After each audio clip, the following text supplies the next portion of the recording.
I don't just play World of Warcraft. I execute a 60-minute tactical strategy. If you're logging in asking yourself, what should I do tonight? You've already lost. We might not be the first to 70, but you better believe we're going to be the most efficient. So how can spending 10 minutes not actually playing the game make you 30% faster while leveling? Let's build that roadmap together. Look, let's get this out of the way. The sweats aren't wrong. Dungeon grinding is the best XP, and it's amazing for rep farming. And it definitely sets you up for gold farming in the endgame. And here's the sad dad truth.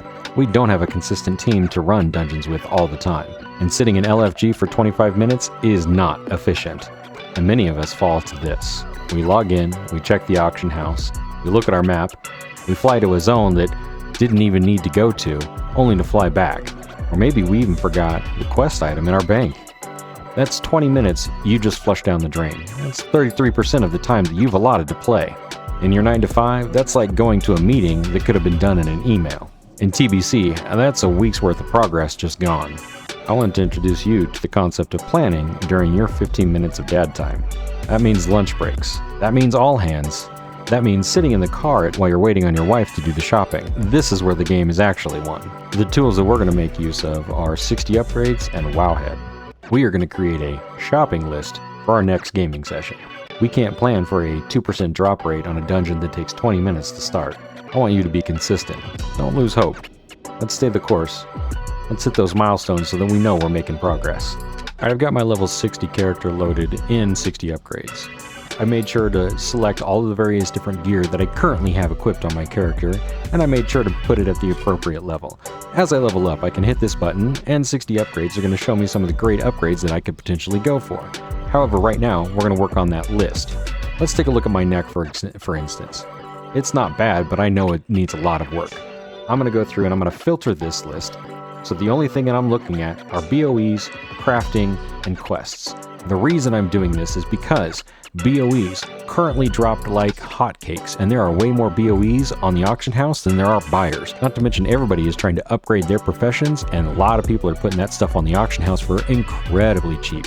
So if we find something that is a BOE or crafted, you might want to check it out. The third option, and the one that's a little bit more reliable, is the quest option. In here we can see that this particular neck piece is coming from a quest. I can right click that, I can take a look at what I need to do, and I can go through and, oh, this is where it starts, this is where it ends, these are the things that I need to kill, and that's where I'm going to begin.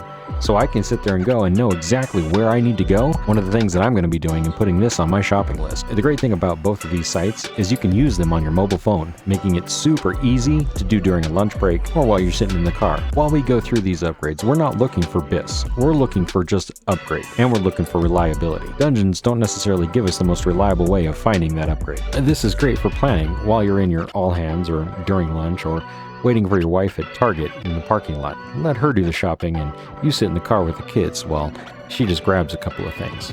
Look, the reality is TBC is a long haul game. You can't try and sprint in random directions. You need to teleport to the correct location every time.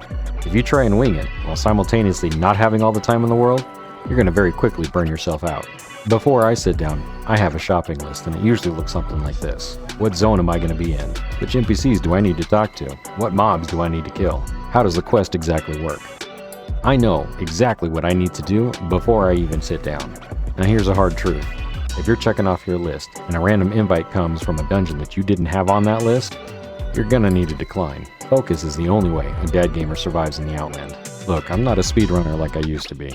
I'm just a guy who values his sleep and his time. I hope this guide helps you get back some of yours. If you have any other suggestions, let's leave it in the comments below for our fellow dad gamers. When you work the plan, you don't feel behind. You feel like a professional. You got your gold, you got your levels, and you got your upgrades. In this game, consistency beats intensity every single time. Plan the work the plan. I'll see you in the Outland.